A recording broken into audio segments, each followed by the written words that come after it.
نہایت ہی واجب الاحترام دوستوں، خلیفہ دوم مراد رسول جناب حضرت سیدنا عمر فاروق رضی اللہ تعالیٰ آپ ذی الحجہ کی 25 یا 26 تاریخ کو قادرانہ حملہ اور جس کے نتیجے میں 28 کو یا یکم ذی الحجہ کو آپ کی شہادت ہوئی۔ اسی مناسبت سے آپ کی بارگاہ حاضری لگوانے کے لیے آپ کے فضائل اور مناقب آپ کی خدمت میں پیش کرنا چاہتا ہوں۔ دعا ہے کہ اللہ کریم مجھے صحیح بیان کرنے کی توفیق عطا فرمائے۔ حضرات ذی وقار، بعض لوگ جو ہیں وہ اسلام میں اس لیے داخل ہوتے ہیں اسلام کی ان کو برکات نصیب، اسلام کا ان کو فیض ملے، اور یہ عوام کے لیے یہی ہے۔ لیکن خواص کا معاملہ کچھ الگ ہے کہ چند خاص ہستیاں ایسی ہیں جن کا وجود اسلام کے لیے ویسا ہے، اور ان میں سے ایک جناب سیدنا فاروق اعظم رضی اللہ تعالیٰ عنہ، جن کے لیے میرے آقا علیہ السلام نے دعا کی، اللہم اعز الاسلام بعمر بن الخطاب، کہ اے اللہ عمر ابن خطاب کے ذریعے اسلام کو عزت عطا۔ تو جناب فاروق اعظم رضی اللہ تعالیٰ عنہ اسلام لے آئے، قرآن پاک کی برکت سے قرآن سن کر آپ کا دل پگھلا، نرم ہوا۔ حضور علیہ السلام حضرت ارقم کے گھر تشریف فرما کے لوگوں نے بتایا کہ جناب فاروق اعظم آ رہے۔ حضرت سید الشہداء امیر حمزہ رضی اللہ تعالیٰ عنہ آپ نے فرمایا کہ پریشان ہونے کی ضرورت نہیں، اگر آپ اچھے ارادے سے آ رہے ہیں تو ٹھیک ہے، ورنہ میں ان کی تلوار سے ہی ان کا کام تمام کر دوں گا۔ جناب فاروق اعظم رضی اللہ تعالیٰ عنہ حاضر بارگاہ ہوئے اور عرض کی کہ میں کلمہ پڑھ کر مشرف با اسلام ہونا چاہتا ہوں۔ حضور نبی کریم صلی اللہ علیہ وآلہ وسلم سمجھ گئے کہ میری دعا اللہ رب العزت کی بارگاہ میں قبول ہو، اور صحابہ کرام نے ایک نعرہ بلند کیا تکبیر کا، جس سے مکہ کی وادی گونج اٹھی، اور حضور علیہ السلام نے صحابہ کرام کو بتایا کہ ابھی میرے پاس جبریل امین آئے تھے، اور انہوں نے آ کر یہ بتایا کہ آسمان والے بھی جناب فاروق اعظم کے ایمان لانے کے اوپر خوشیاں منا۔ صحابہ کرام بھی خوش ہو رہے ہیں، حضور علیہ السلام بھی خوش ہو رہے ہیں، اور اہل آسمان بھی خوش ہو رہے ہیں، ملائکہ بھی خوش ہو رہے ہیں۔ جناب فاروق اعظم رضی اللہ تعالیٰ عنہ کی ایمان لانے، اور دوستان کا پھر حضور علیہ السلام نے یہ ارشاد فرمایا کہ ان اللہ جعل الحق علی لسان عمر و قلبہ، کہ بے شک اللہ رب العزت نے جناب فاروق اعظم رضی اللہ تعالیٰ عنہ کے دل اور ان کی زبان کے اوپر حق جو ہے وہ نازل فرما کہ وہ جو بھی کہتے ہیں وہ کلمہ حق ہوتا ہے، اور اللہ رب العزت کی بارگاہ میں ان کا مقام اور مرتبہ یہ ہے کہ ایک مرتبہ نہیں، دو مرتبہ نہیں، کئی مرتبہ جناب فاروق اعظم رضی اللہ تعالیٰ عنہ کے دل میں خیال آیا، انہوں نے حضور علیہ السلام کی بارگاہ میں تجویز پیش کی، اپنی رائے عرض کی، اور اللہ رب العزت نے جناب فاروق اعظم کی رائے کے حق میں قرآن پاک کی آیت نازل فرمائی۔ ازواج مطہرات کا پردہ، اسی طرح مقام ابراہیم پہ نماز پڑھنا، اور بہت ساری ایسی چیزیں ہیں جن میں اللہ رب العزت نے جناب فاروق اعظم رضی اللہ تعالیٰ عنہ کی رائے کے موافق آیات نازل۔ اس سے آپ اندازہ لگائیں کہ وہ کتنے صاحب رائے تھے، اور آپ کی رائے کی اہمیت اللہ رب العزت کی بارگاہ میں کیا تھی، اور حضور علیہ السلام کی بارگاہ میں کیا تھی۔ دوستان ذوالفقار، اللہ رب العزت نے جناب فاروق اعظم رضی اللہ تعالیٰ عنہ یہ مقام عطا فرمایا تھا کہ حضور علیہ السلام نے ارشاد فرمایا کہ جس راستے سے میرا فاروق گزر جائے شیطان اس راستے کو بھی چھوڑ دے۔ آپ قبیلہ قریش کے ان چند پڑھے لکھے لوگوں میں سے تھے جو لکھنا اور پڑھنا جانتے تھے، علم الانصاب کو جانتے تھے، شاہ سواری کو جانتے تھے۔ آپ قبل از اسلام بھی بڑی معزز شخصیت تھی، اور زیادہ تر اونٹوں کو چرایا کرتے تھے۔ اسلام لانے کے بعد آپ کا مقام اور مرتبہ اور بلند ہوا، آپ مراد رسول بن گئے، اور حضور نبی کریم صلی اللہ علیہ وآلہ وسلم نے جب بھی آپ کی کوئی شان بیان کی، جب بھی صحابہ کرام کے فضائل بیان کی، اس میں حضور علیہ السلام نے پہلے اپنا ذکر فرمایا، پھر جناب صدیق اکبر کا، اور پھر اس کے بعد جناب فاروق اعظم، کہ ہم حضور علیہ السلام نے فرمایا کہ ہم وہاں گئے، میں بھی تھا، ساتھ جناب صدیق اکبر بھی تھے اور فاروق اعظم، میں نے ایسا دیکھا، جناب فاروق اعظم نے، جناب صدیق اکبر نے بھی ایسا دیکھا، اور فاروق اعظم نے، میں نے اس بات کی گواہی دی، اور میرے ساتھ صدیق اکبر بھی گواہ ہیں، اور فاروق اعظم۔ اس طرح کے الفاظ ہیں حدیث میں جس سے ان کے مقام اور مرتبے کا پتہ چلتا ہے۔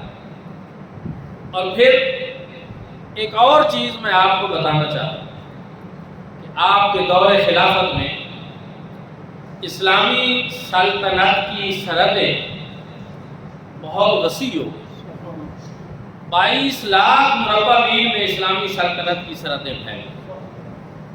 اس سے پہلے دنیا میں کوئی اتنی بڑی سلطنت نہیں تھی،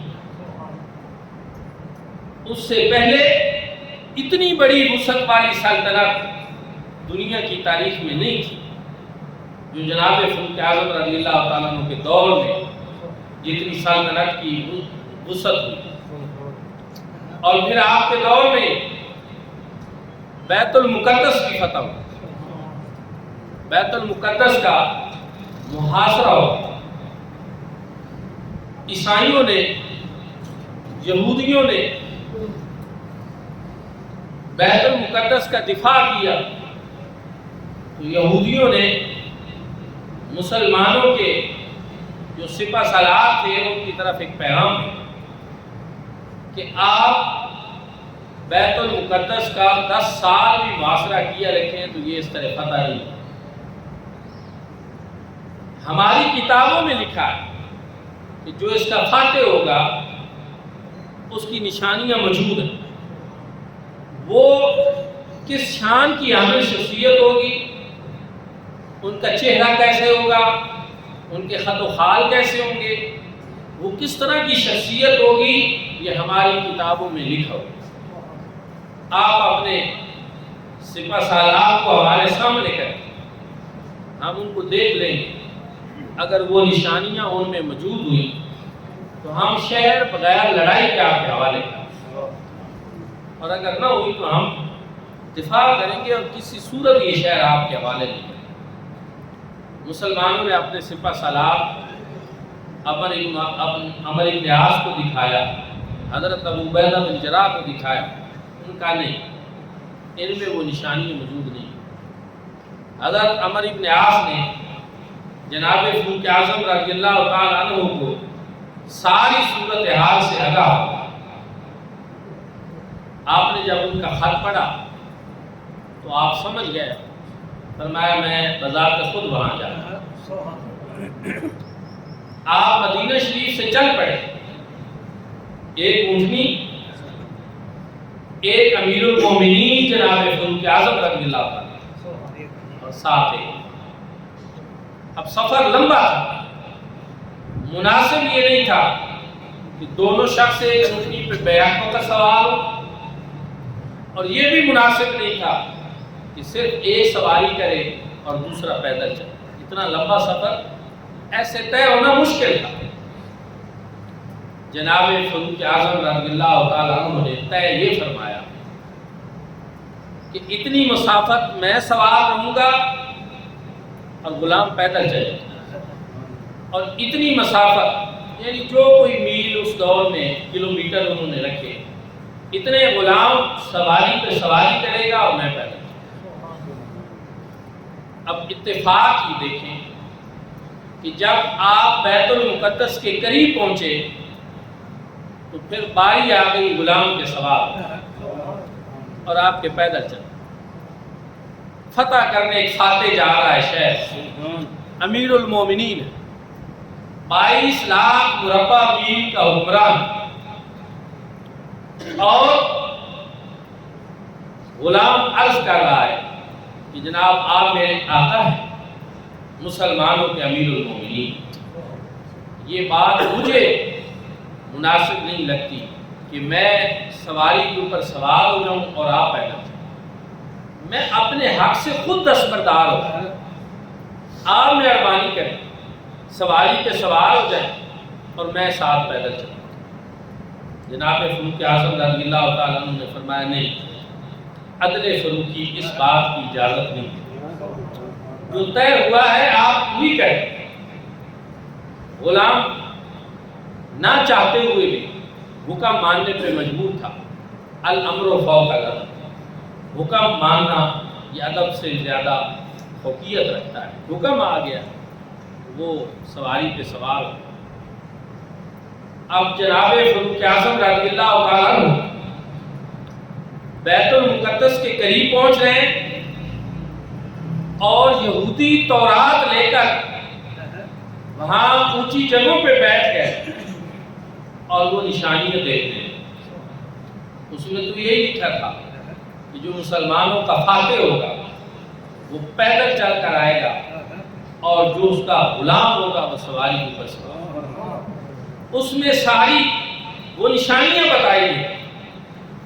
یہودیوں نے جب وہ نشانیاں پا لی انہوں نے کہا بات ختم، ہم اپنے وعدے کی پاسداری کرتے ہیں، کوئی لڑائی نہیں ہوگی. یہ بیت المقدس کا شہر ہماری کتابوں میں لکھا ہے کہ جو اس کو فتح کرے گا، اب اس کا وہ فاتح آ گیا، لہٰذا یہ ہم اس کے حوالے کریں. بیت المقدس کی فتح جناب فاروق اعظم رضی اللہ تعالیٰ عنہ کے دور میں اس طرح ہوئی.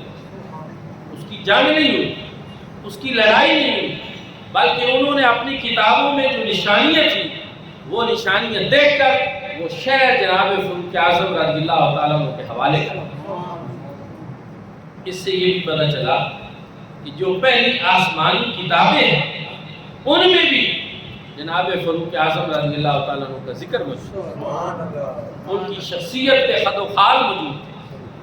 اور اتنا بڑا واقعہ تاریخ کا کہ بیت المقدس کی جو مسلمانوں کی پہلی فتح ہے، جو جناب فاروق اعظم رضی اللہ تعالیٰ عنہ کے دور میں ہوئی، وہ جنگ کے ساتھ نہیں ہوئی، وہ آپ کے وہاں تشریف لے جانے پہ اور وہ نشانیاں جو یہودیوں کی کتابوں میں موجود تھیں وہ دیکھنے کے بعد یہودیوں نے بیت المقدس کا شہر بھی آپ کے حوالے کیا۔ دوستان ذوالفقار، اس سے جناب فاروق اعظم رضی اللہ تعالیٰ عنہ کے عدل کا بھی آپ اندازہ لگائیں، اور جب آپ وہاں گئے تو آپ کے لباس پہ اس وقت 17 پیبند لگے۔ مسلمانوں نے کہا کہ جناب یہ جو یہودی ہیں یہ بڑی ٹھاٹھ بات سے رہنے والے لوگ ہیں، بڑے عمدہ مکانات، بڑی تزئین و آرائش، اور مناسب نہیں آپ لباس چینج کریں، آپ اپنی سواری بدلیں۔ تو آپ کو ایک سفید لباس پہنایا گیا اور پھر آپ کو ایک گھوڑے کے اوپر سوار کیا۔ وہ گھوڑا جو ہے وہ بڑے متکبرانہ انداز میں جب چلا، آپ نے فرمایا کہ اس کو روک،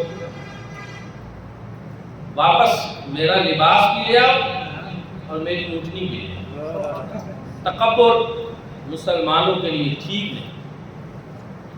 آپ نے دوبارہ اپنا وہی لباس پہنا جو پیبند زدہ تھا، دوبارہ اپنی اونٹنی پہ سوار ہوئے تھے، اور پھر آپ نے اپنی پوری فوج کے لیے ایک اصول بھی رکھا تھا کہ جو سپاہی کی تنخواہ ہوگی اور جو سپاہی کی غذا ہوگی، جو کھانا وہ کھائے گا، ہماری اسلامی فوج کا کمانڈر بھی وہی تنخواہ لے گا، وہی کھانا۔ اب اس پہ ہم کچھ تبصرہ بھی نہیں کر رہے، لیکن آپ دیکھیں کس طرح وہ راز کیا تھا کہ اسلامی سلطنت کی وسعتیں پھیلی، فتوحات ہوئی اور فتوحات پہ فتوحات ہوئی، اور مسلمان اس وقت ایک طرح سے سپر پاور بن چکے تھے، اور اس میں یہ مساوات، یہ عدل و انصاف، یہ برابری اور یہ چیزیں کہ سب کو ان کے حقوق مل رہے تھے، کسی کو کوئی پریشانی نہیں تھی۔ اور یہی وہ چیز ہے جو ہمیں مسلمانوں کے اندر ایک طرح امتیاز کے طور پر نظر آتا ہے۔ جہاں یہ اصول اور ضابطے پائے جائیں گے وہ حکومت کریں گے دنیا کے اوپر، چاہے وہ کافر ہو یا چاہے وہ مسلمان، اور جو ان اصولوں سے انحراف کریں گے اگر وہ مسلمان بھی ہیں تو وہ مغلوب ہو جائیں۔ میں ایک اور واقعہ آپ کو سناتا ہوں جس کا تعلق آپ کی شہادت سے بھی ہے لیکن آپ کے عدل و انصاف سے بھی۔ حضرت مغیرہ بن شعبہ رضی اللہ تعالیٰ عنہ کے پاس ایک غلام آیا جو مجوسی تھا، وہ بڑا فنکار قسم کا تھا اور کئی چیزیں بنانے پہ، ایجادات کرنے میں بڑا ماہر تھا۔ مسلمانوں کو بھی ایک ایسے بندے کی ضرورت تھی۔ جناب فاروق اعظم رضی اللہ تعالیٰ عنہ نے پابندی لگا رکھی تھی کہ مدینہ شریف میں کوئی نان مسلم جو ہے وہ یہاں نہیں رہ سکتا، اپنی خدمات سے انجام نہیں دے سکتا۔ تو حضرت مغیرہ بن شعبہ نے اس کی مہارت کو دیکھتے ہوئے، اس کی کاریگری کو دیکھتے ہوئے آپ کے پاس اسپیشل حاضری دی اور اجازت طلب کی کہ یہ بڑی ایجادات کر لیتا ہے، کام کا آدمی ہے، اگر آپ خصوصی اجازت نامہ دے دیں تو مسلمانوں کے بہت سارے سلسلے جو ہیں وہ ترقی کریں۔ آپ نے فرمایا ٹھیک ہے، اگر اس طرح کا بندہ ہے اس سے خدمات لی جا سکتی ہیں تو لے، اجازت دے دی۔ ایک دن ہوئی، ابو لولو فیروز مجوسی وہ ایک دن آپ کے پاس آیا اور اس نے اپنے آقا حضرت مغیرہ بن شعبہ رضی اللہ تعالیٰ عنہ کی شکایت کی کہ وہ مجھ سے جو میرا کام ہے اس سے زیادہ ٹیکس لیتے۔ آپ نے پوچھا کتنا ٹیکس لیتے ہیں؟ اس نے بتایا 2 درہم۔ تم کون کون سے فن میں مہارت رکھتے ہو، کرتے کیا کیا ہو؟ اس نے بہت ساری چیزیں بتائیں، میں یہ بھی کر لیتا ہوں، یہ بھی کرتا ہوں، یہ بھی کرتا ہوں۔ آپ نے اس کی ساری بات سنی اور آپ نے اس کو فرمایا کہ جو وہ ٹیکس تو اس سے لیتے ہیں، جتنے تو کام کر لیتا ہے اس کے حساب سے وہ کوئی ظلم اور زیادتی نہیں ہے، وہ تجھے ادا کرنی چاہیے۔ بڑا غصے ہوا کہ میری بات نہیں مانی گئی۔ اسی دوران ہی آپ نے اس سے فرمایا کہ تو اتنی مہارت والا آدمی ہے، بڑا کاریگر ہے، ایک چکی مجھے بنا دے جو ہوا سے چلنے والی ہو اور آٹے کی پسائی ہو۔ وہ غصے میں تھا، طیش میں تھا۔ اس نے کہا میں آپ کے لیے تو ضرور ایک ایسی چکی بناؤں گا کہ جس کی شہرت پوری دنیا میں رہے۔ یہ کہہ کر وہ چلا گیا۔ جناب فاروق اعظم رضی اللہ تعالیٰ عنہ نے اپنے ارد گرد موجود دوستوں سے یہ کہا کہ یہ مجھے قتل کی دھمکی دے کر، آپ امیر المومنین تھے، اس پہ شبہ ہو چکا تھا اور آپ اپنی فراست ایمانی سے یہ دیکھ رہے تھے کہ اس کی یہ جو بات ہے اس میں وہ کیا کہہ رہا، لیکن آپ نے اس کو گرفتار نہیں کرایا، اس کو جیل میں نہیں ڈالا، کوئی سزا نہیں دی۔ کیوں؟ اس لیے کہ اس نے ایک بات ضرور کی ہے لیکن ابھی تک اس نے اس بات کو عملی جامہ نہیں بنایا، اور اس کے لیے کوئی ایسے جو کسی کو گرفتار کرنے کے لیے ثبوت ہونے چاہیے وہ نہیں ہے۔ اس جرم کا اس سے اس طرح کا سرزاد ہونا وہ ابھی نہیں ہوا۔ تو آپ اس سے آپ کے عدل و انصاف کا اندازہ دوستوں کو بتا بھی رہے ہیں یہ مجھے قتل کی دھمکی دے رہا، لیکن اس کے باوجود تمام تر ریاستی اختیارات ہوتے ہوئے بھی آپ عدل و انصاف سے کام کریں۔ یہ جناب فاروق اعظم رضی اللہ تعالیٰ عنہ کا عدل و انصاف تھا۔ آج کے دور میں اگر کسی عام بندے کو بھی کوئی اس طرح کی دھمکی لگا کر جائے تو اس کے ساتھ کیا سلوک کرے؟ اور پھر ہوا بھی یہی کہ 3-4 روز بعد نماز فجر ہو رہی تھی، 25 یا 26 ذی الحجہ تھی، صبح کی نماز میں وہ آیا اور پہلی صف میں آپ کے پیچھے کھڑا ہو گیا، 2 دھاری خنجر تھا، اس سے اس نے آپ کو 6 ضربے لگائے، آپ گر پڑے۔ جناب فاروق اعظم رضی اللہ تعالیٰ عنہ نے حضرت عبد الرحمن بن عوف کو یہ حکم دیا کہ تم یہ نماز مکمل کرو۔ فجر کی نماز تھی، مسلمانوں کے خلیفہ امیر المومنین زخمی ہو کر گر پڑے، خون بہہ رہا، مسجد نبی شریف ہے، لیکن نماز کو ترک نہیں کیا جا، چھوڑا نہیں جا۔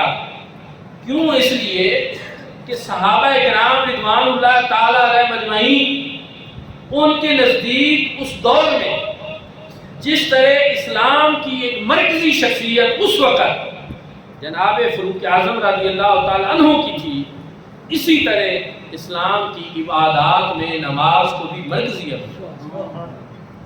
یہ بڑی اہم بات تھی کہ خلیفۃ المسلمین جو ہے وہ زخمی ہو گئے، کہ اگر ہمارے جیسا دور ہوتا تو سارے نماز چھوڑ کر اسی بات پہ لگ جاتے کہ فوری طور پہ ان کو ریلیف دیں، ریسکیو کریں، لیکن نہیں، آپ نے حکم دیا نماز مکمل کرائیں۔ حضرت عبد الرحمن بن عوف آگے بڑھے، انہوں نے مختصر آیات سے چھوٹی چھوٹی صورتیں پائی، جلدی جلدی نماز مکمل کی، اور پھر آپ نے پوچھا کہ جس نے میرے اوپر یہ حملہ کیا ہے وہ شخص کون ہے؟ تو بتایا گیا وہ ابو لؤلؤ فیروز مجوسی ہے۔ آپ نے فرمایا اللہ کا شکر ہے کہ میرے اوپر کسی مسلمان نے حملہ نہیں کیا، ایک کافر نے حملہ کیا ہے۔ اور آپ اکثر یہ دعا مانگتے تھے اللہ مرزقنی شہادتاً فی سبیلک و موتاً فی بالد حبیبک، کہ اے اللہ مجھے شہادت کی موت عطا فرما اور شہر مصطفیٰ کریم صلی اللہ علیہ وسلم۔ اب صحابہ اکرام جب آپ کی یہ دعا سنتے تھے تو بڑے حیران ہوتے تھے کہ 22 لاکھ مربع میل میں اسلامی سلطنت پھیل چکی ہے، ہر طرف امن اور سکون ہے، دور دور تک کہیں ایسی کوئی چیز نہیں نظر آتی کہ شہر مدینہ میں کوئی اس طرح کی شورش ہو، کوئی بغاوت ہو، کوئی اس طرح کا کوئی حملہ ہو اور آپ اس طرح شہید کیے جائیں، دور دور تک زہری اس کے نشانات ہی نظر نہیں آتے، تو آپ کی یہ دعا کیسے پوری ہوگی؟ لیکن دیکھیں آپ دعا مانگتے تھے، اللہ رب العزت نے اس کو شرف قبولیت بخشا۔ حضور نبی کریم صلی اللہ علیہ وآلہ وسلم کے شہر میں آپ نے اللہ کی راہ میں جام شہادت دی۔ دوستان ذی وقار، پھر وہ شخص جو ہے وہ جب واپس بھاگا تو اس نے 13 اور لوگوں کو بھی زخمی کیا، جن میں سے 6 کی شہادت ہوئی۔ پھر ایک عراقی شخص وہاں موجود تھا، اس نے آپ اس کے اوپر کمبل پھینکا تو اس نے نیچے سے خودکشی کر لی تھی۔ اس طرح یہ ایک پوری یہودیوں کی اور مجوسیوں کی ایک سازش تھی جس کے ذریعے جناب فاروق اعظم رضی اللہ تعالیٰ عنہ کو شہید کیا۔ اور پھر آپ کی تمنا اور خواہش اور آرزو یہ تھی کہ مجھے حضور نبی کریم صلی اللہ علیہ وآلہ وسلم کے ساتھ حجرہ اقدس میں دفن کیا۔ آپ نے اپنے بیٹے کو بھیجا کہ جائیں جناب سیدہ عائشہ صدیقہ رضی اللہ تعالیٰ عنہ سے اجازت کرو۔ آپ کے صاحبزادے گئے، آپ رو پڑی کہ خواہش تو میری تھی کہ یہاں میں دفن ہوں، لیکن میں اپنے سے زیادہ جناب فاروق اعظم رضی اللہ تعالیٰ عنہ کو مقدم سمجھتا ہوں۔ اور حضور علیہ السلام نے اپنی زہری حیات طیبہ میں کئی مرتبہ یہ ارشاد فرمایا تھا کہ ہاکذا نبعث یوم القیامہ، کہ ایک مرتبہ آپ کے ساتھ جناب صدیق اکبر تھے، دوسری طرف فاروق اعظم تھے، حضور علیہ السلام ان کے اوپر اس طرح اپنے دست مبارک رکھ کر چل رہے تھے، صحابہ کرام دیکھ کر حیران اور خوش ہو رہے تھے۔ حضور نے فرمایا جس طرح تم آج ہمیں اس طرح اکٹھے دیکھ رہے ہو، ہاکذا نبعث یوم القیامہ، قیامت کے دن ہم اسی طرح اکٹھے اٹھائے۔ اور آپ کو پتہ ہے کہ جہاں کسی کی تدفین ہونی ہے وہاں سے اس نے اس طرح اٹھایا جاتا، تو اس لیے ضروری تھا کہ جس طرح صدیق اکبر رضی اللہ تعالیٰ عنہ کی وہاں تدفین ہوئی تھی، اس طرح اکٹھے اٹھائے جانے کے لیے ضروری تھا کہ وہاں ساتھ سیدنا فاروق اعظم کی بھی تدفین۔ اور ایک اور بات کہ حضور علیہ السلام نے یہ بھی بتایا ہے کہ اسی میرے حجرہ میں جو چوتھی شخصیت دفن ہونی ہے وہ جناب حضرت عیسیٰ علیہ السلام۔ اور آپ اس بات کو بھی دیکھ لیں کہ اللہ کے یہ 2 پیغمبر جہاں دفن ہوں گے اور قیامت کے دن جب یہ اٹھیں گے، ان کے درمیان ہی یہ مصطفیٰ کریم کے 2 یار جناب صدیق اکبر اور فاروق اعظم جو ہے وہ تھے۔ 2 پیغمبر اللہ کے ایک جگہ پہ جہاں وہ دفن ہوں گے تو ان کے ساتھ ان کی مائیت اور ان کی رفاقت میں دفن ہونا، یہ جناب سیدنا صدیق اکبر اور فاروق اعظم کو ان کے نصیب پہ انسان قربان کرے۔ اللہ نے ان کو کتنا شرف بخشا۔ دعا ہے کہ اللہ کریم ہم سب کو بھی حضور علیہ السلام کے جو یار ہیں ان کی محبت نصیب فرمائے۔ آخر دعوانا